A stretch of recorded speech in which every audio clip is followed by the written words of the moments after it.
More than 50% of the population in the United States have issues with attachment, and that means how it is that they form emotional bonds with other people. And this is so important because it impacts our relationships with our romantic partners, our friends, our colleagues, and of course, our relationship to ourselves and self-esteem. So my name is Bev. I created this channel to talk all things about attachment styles and how it impacts us throughout our life and our different life cycles.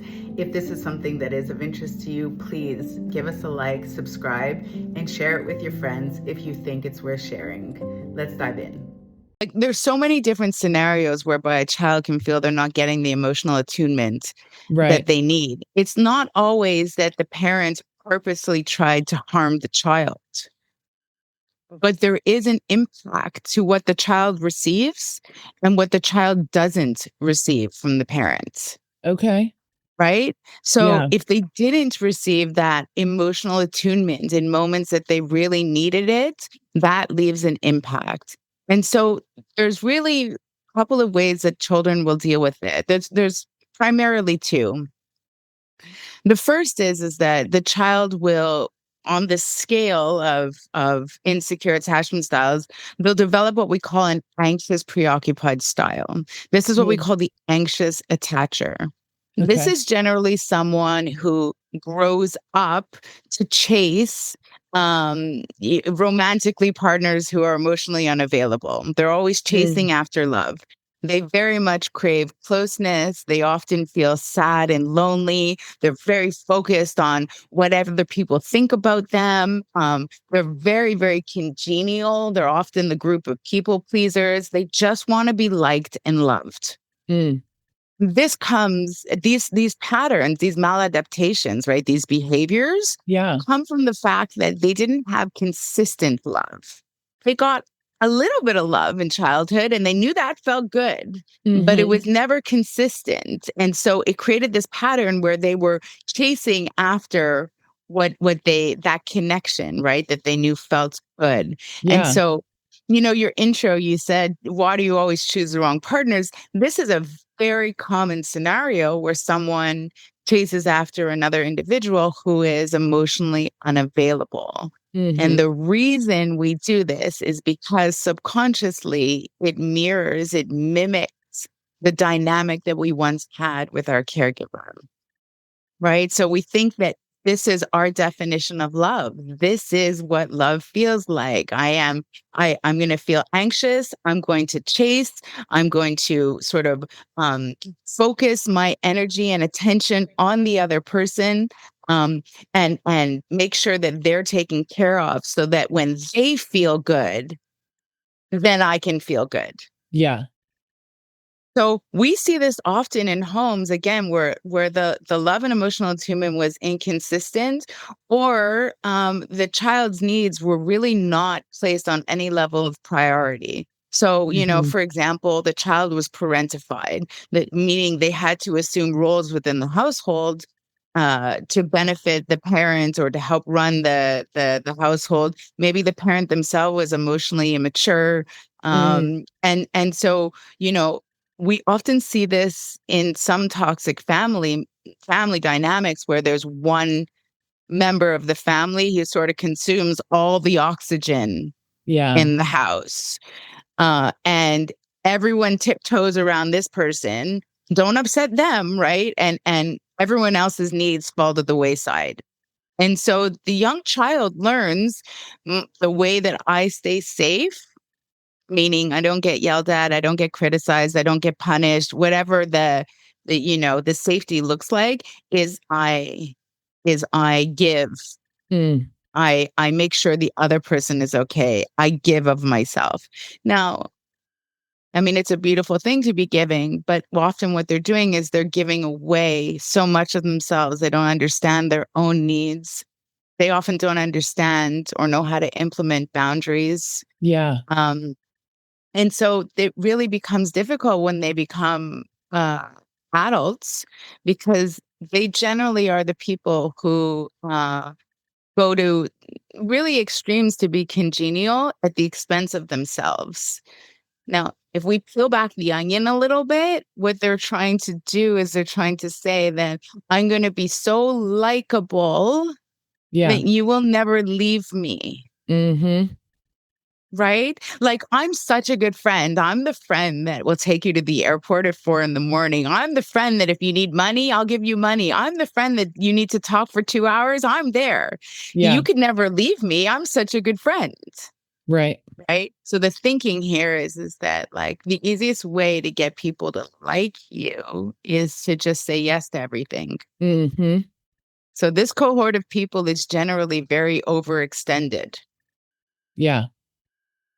So that's a pretty big description of what the anxious preoccupied attacher, what they look like. Is Okay. that, do you have any people in your world that sort Oh, of fit yeah. that description? Oh, yeah. And I can tell you the times in my life I fit that or that Hmm. I fit that description, and I know Hmm. exactly why. But part of that comes from where I said I'm a believer in counseling. I've gone several times in my life. And I didn't know it as what you're describing it as, but as you're sitting there saying it, I'm like, mm-hmm, yep, Hmm. yep. And Yeah. and people I know as well. But I also know on the flip side of that, it can be overbearing in its own way and It smothering to the can. person that's receiving all that love, all that Yes. kindness, all that emptying my cup constantly over the top of your hand, Yes. right? Yeah. Yes. So definitely, I've been her. I've been her. Yeah. And who are they? You just made such a beautiful segue here. Who are they usually emptying their cup into? Who's the person, the recipient normally of all of their love and attention and affection? Somebody that just takes and takes and takes, but It's doesn't give back. usually right. It's Yeah. usually someone who's emotionally unavailable Mm-hmm. and more on the avoidant side. So Yep. we talk about these maladaptations in childhood for your behaviors. You have the anxious attacher and you have the avoidant attacher. So I'm going to talk about the avoidant attacher. And as luck would have it, it's not really luck. These two often date each other. Yep. Often. I believe Often. that. Yeah. So the avoidant person, the avoidant attacher, also didn't feel safe in childhood. Sometimes they had a very smothering mom, for example, who, Mm, everything was about her, and love didn't feel safe, comfortable. They felt controlled. That's a big one. They felt a yeah. lot of control, criticized.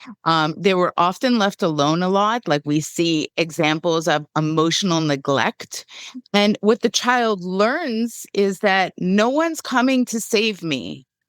Yep. So it's me, myself, and I got to stand on my own 2 feet and I got to do everything myself.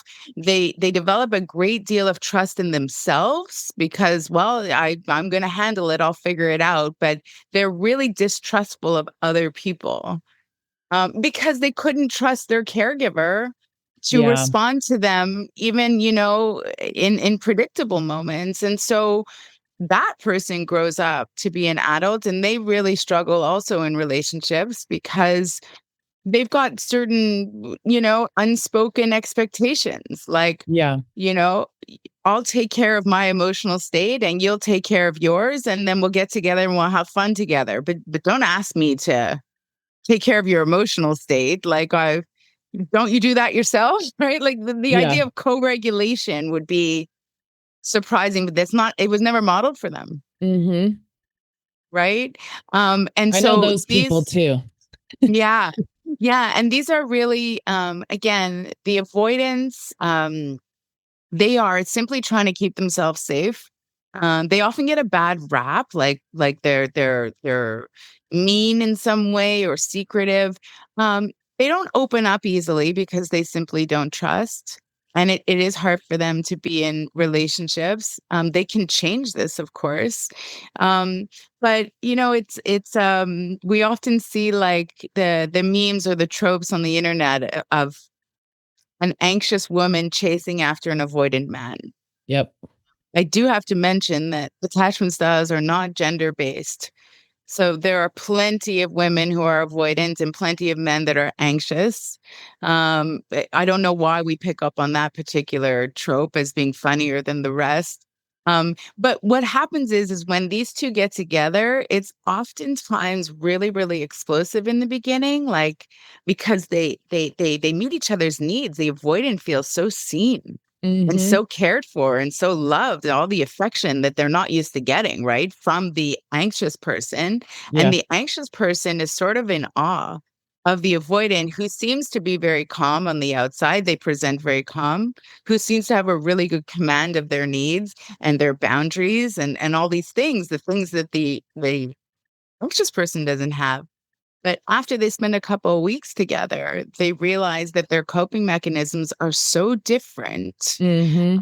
that it often will tear them apart.